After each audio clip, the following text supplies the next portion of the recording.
You think about it, we have to look at 150. So the easier, the more organized that you make it, makes my job easier.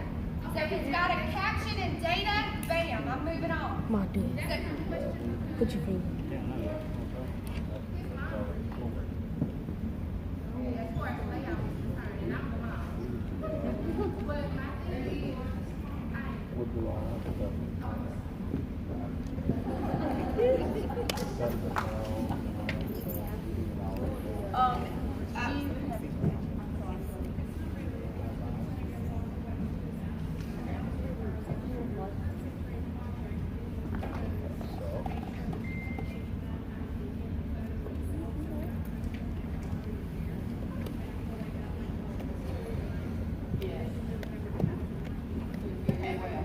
That's a really good suggestion. This parent said that she used the date and timestamp on the photo and the camera. So whenever she printed it out, there were the date and timestamp on the photos, which helped also with telling the chronology of the experiment. So that's a great suggestion. Thank you. And one other thing that Ms. Bouton went over and that I discussed with my students also, the cost involved. Talk to your child, and we told the children to say, and that's data that they can record and write in their logbook. Talk to mom about buying plants. If you've got to buy 40 plants for an experiment at $9 a piece, that's going to cost you some money. Okay? So they need to discuss the cost and okay it with you before they put it on that 3 ideas form. All right, kind of get an idea of what the supplies they're going to need, because it could run into some dollars. Okay, depending on what they want to do. Okay, if they want to build stereo systems or something, or build a stereo speaker or whatever, it may cost some money. All right, you may want to just kind of keep that in mind. Ms. Bouton have told them that. I told them that when we started our process in the computer lab the other day also. Make sure, you're not going to hit mama up for $400 worth of something or another, and, it's right there in school time, okay? We have a question here. Well, it used to be people who volunteered to do the science lab. Now they're forced to. So for evaluation for grade to grade, the teacher will be grading it, okay? But then we can then enter the select projects into the science fair. And then those will be judged based on the judges all this other. And not in the grading process. That way, if they did good, they can get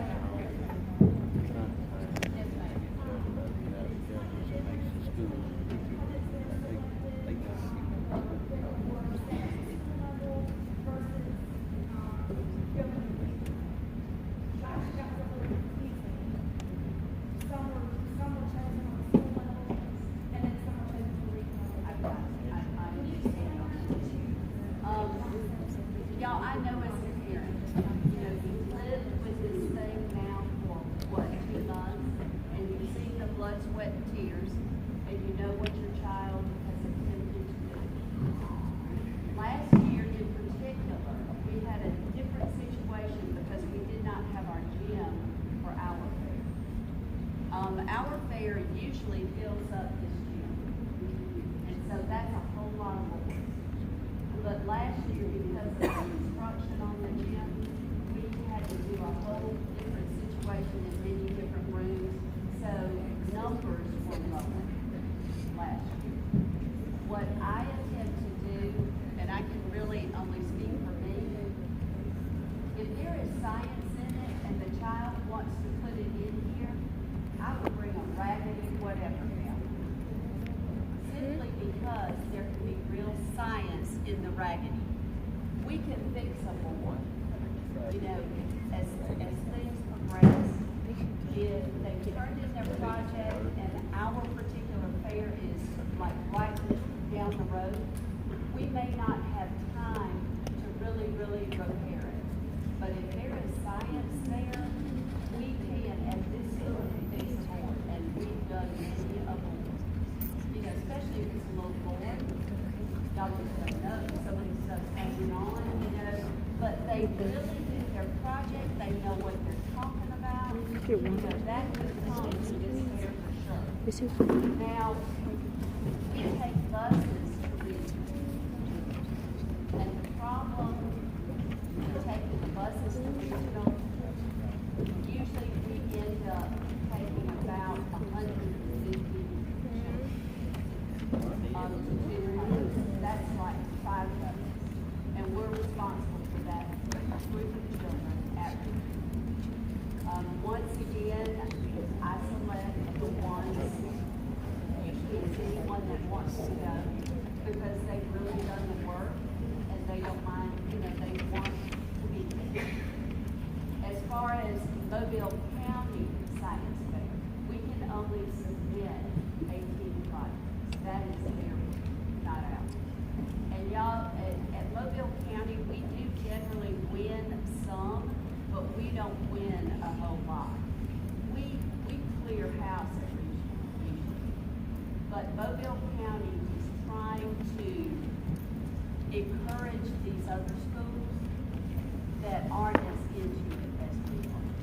So they really do look very objectively or maybe subjectively and try to do that on purpose. Remember last year we had to significantly reduce our numbers for regional? Well, and the last year with regional, I don't know if that's been your only experience, but it was on a teacher work day. And so that hugely affected everything.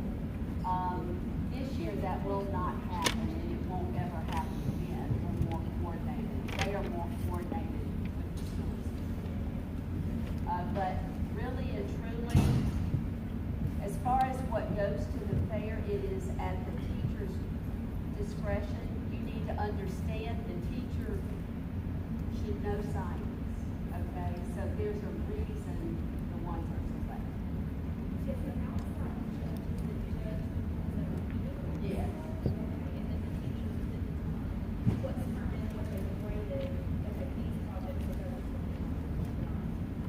That's what I do, yes. And usually the kids that want to go are the ones I will take. You know what I'm saying? It just works out. Yes, ma'am.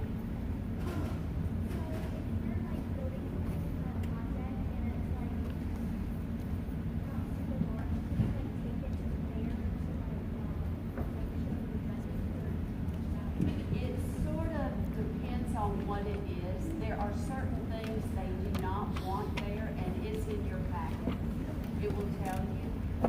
Also, as far as most fairs are concerned, pictures will tell the story. Now, I have had some students that did things on computers, and they've had the computers. So that has happened. And one of the things about that too is that when we go off campus to a fair with projects, we have very limited room to take things with us. So you're on a bus with your lunch and a big board, and so it's kind of hard to take bulky things with us as well. Do y'all need clarification about what we were trying to holler over there? Could you hear enough to know? Ma'am?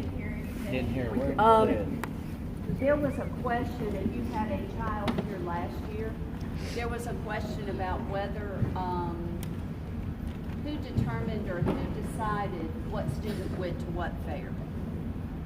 Last year was a different situation because we had very little room. We did not have a gym last year. On a normal year, we fill this gym up with science fair projects from the 3rd grade level.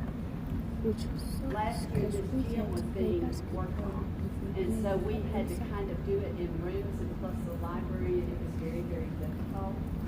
This year, it won't be like that. After our fair, there is the Mobile County Science Fair.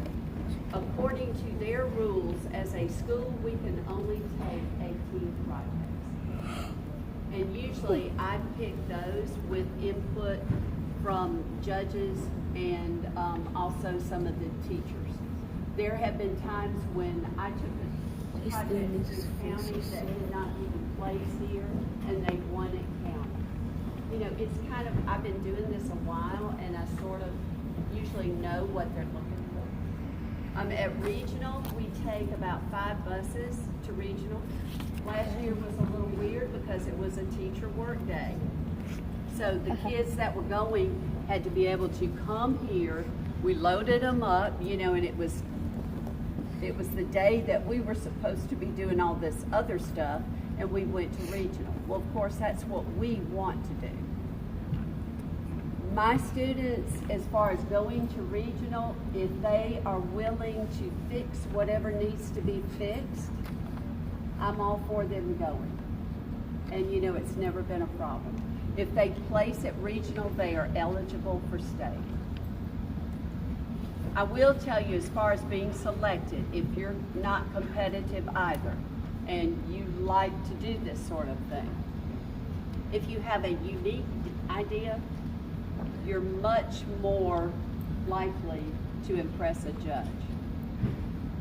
I mean, you know, think about something that you care about, if that is your goal, okay? And I know sometimes that can be hard.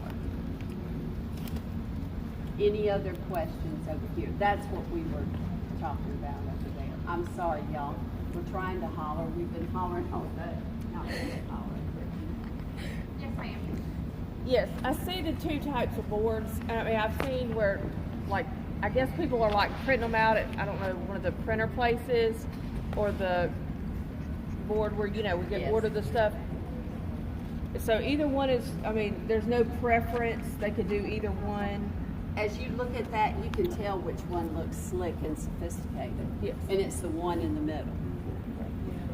Now, I can tell you myself and any judge is truly looking at the science. It's nice to look slick, but that's not the determining factor at all.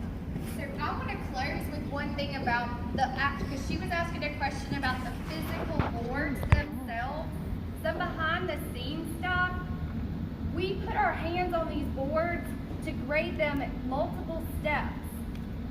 We have classrooms of X amount of size, and we've got 150 students, boards that gotta go somewhere. And the boards get shuffled around a lot. So what I would suggest you do, and I want you all to say this with me, you ready? Rubber cement. Rubber cement. Is our friend. Okay, don't touch a glue stick. Your kid's stuff, after all that effort and all the print and all the ink, is going to come off. It gets, air conditioner gets turned off in here at night. It starts to drop, pieces are everywhere. We're trying to see who has a glittered C to go on their title board. Please use rubber cement. It's nice too, because if you don't get something straight right away, you can kind of tweak it a little bit, whereas with other glue you can't. But once it's set, it stays. It's awesome. Because we're transporting these boards out of our way for months. And we're pulling them out and grading them. We're taking them up to the lab to store them. We're putting them on the bus with 150 kids. I mean, they're getting shuffled everywhere. So rubber cement. Rubber cement. Please. No spray glue. Rubber cement.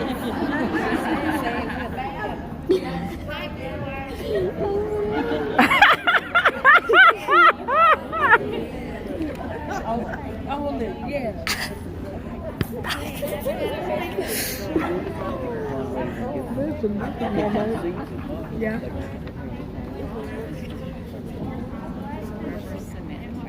Spray glue? What is spray glue? Really? Sorry. He's fine. He's silly. I will get you some rubber cement, girl. We'll split a jar. Bring 2 out